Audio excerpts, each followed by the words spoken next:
Chapter 17, Mr. Kermit. The good bunny's chart is mocking me. No matter where I am in the room, my eyes are drawn to the bright pink poster board with its white puffy tails. Even at my desk, when I can't see it, I sense it behind me. Knowing it's there is almost as bad as looking at it. As great as the temptation may be, I can't bring myself to throw it out.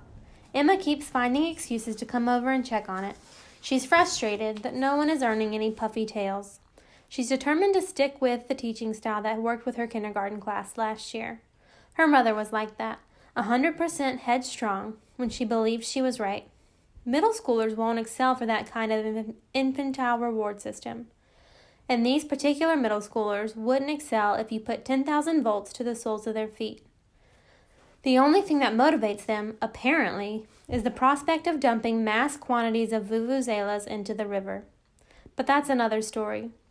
And a much more bizarre one. I don't like to think about that.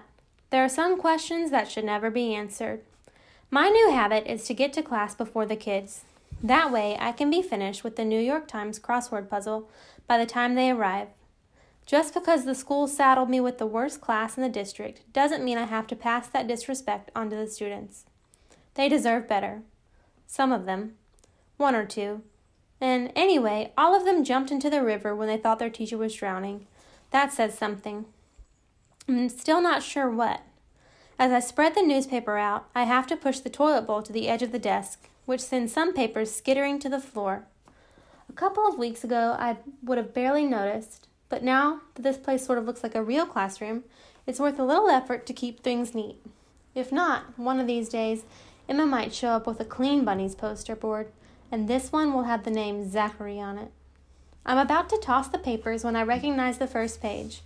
It's one of my old worksheets, accompanied by 4 additional pages of neat handwriting. Kiana Rubini reads the name at the top.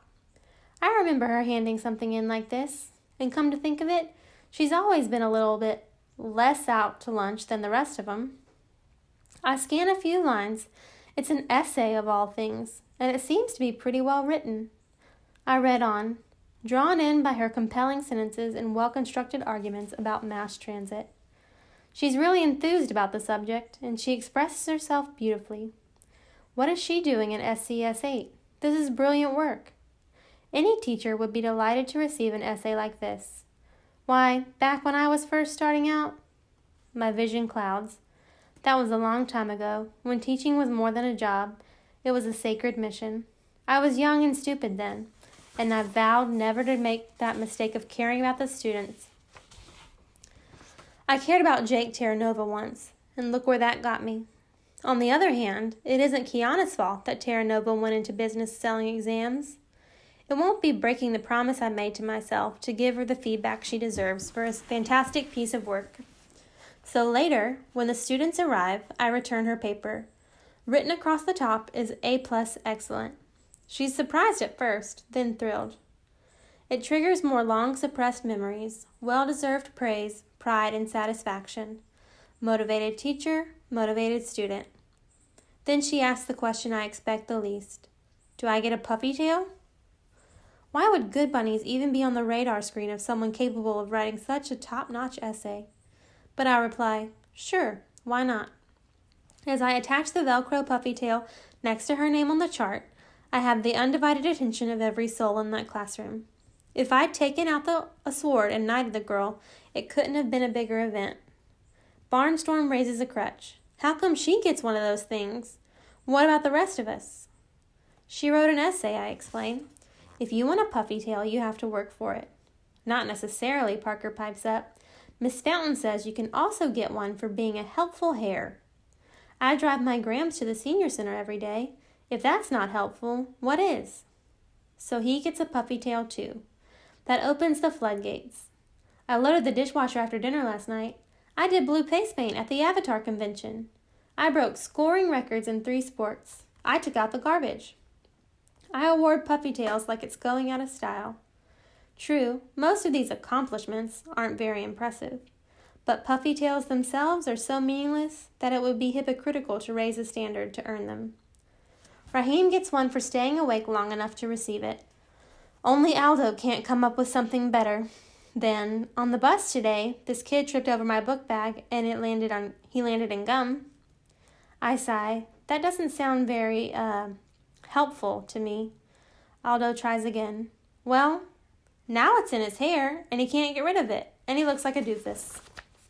Dude, you could have moved your bag out of his way, Barnstorm pronounces. That's the helpful hair way. Otherwise, you should lose a puffy tail. He's already at 0, Mateo puts in. 0 is better, Aldo explodes, because rabbit butts are stupid.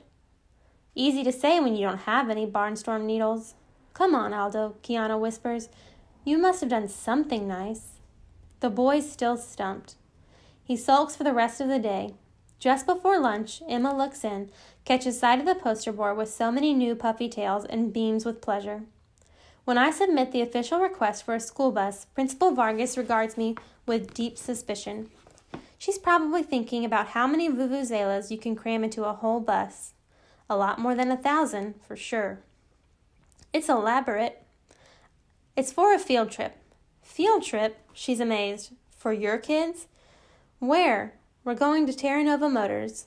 Speaking those words is even harder than I thought it would be. We've been invited to tour the repair shop. I regurgitate Emma's reason why this is a good idea. Back up, Zachary. I've known you for a long time. Why would you go anywhere near Jake Terranova? I sigh. Emma found him at some country club shindig. She's a serious busybody, that one. She told him about the Spirit Week kerfuffle and how it dredged up what happened. Now he wants to make amends. The principal folds her arms in front of her. And you want to give him an opportunity to clear his conscience? It's not me, I admit. It's the kids. They came alive when he walked into the room. They consider him some kind of celebrity. Listen, Christina, I know they're awful, but what we did to them is just as awful. Are we really going to keep them cooped up like prisoners until they can be high school's headache? If there's a chance for them to have a real education, we have to take it. And if that means Jake Terranova, then so be it. She looks at me for an uncomfortably long moment. The last time I heard words like that, they came from a young teacher I used to work with. A teacher named Zachary Kermit. That person is gone forever, I assure her. And he's never coming back. Which is a good thing, because he was an idiot. All right, you've got your bus. The principal scribbles a signature on the requisition form and leans back in her chair, her expression sober. One more thing, Zachary. You've probably already noticed that Dr. Thaddeus isn't exactly your biggest fan. Well, the vuvuzelas didn't do anything to change that. I don't lose sleep over what he thinks. That's mostly because I have such terrible insomnia that there isn't much to sleep for me to lose, but I don't mention that to Christina. You didn't hear this from me, she persists, but I think he's going to try to go after your early retirement. I shrug. He's done it already. I know why I got saddled with the unteachables. He wants me to quit. He'll see his own ears first. There's another way, she reminds me grimly. One wrong step and he'll fire you.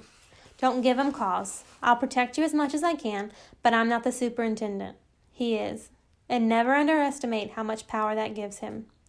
I nod, take the bus authorization, and get out of there. It's the cheating scandal still haunting me after all these years. Thaddeus will never forgive me for it. I thought Jake Terranova was back. Correction. He never left.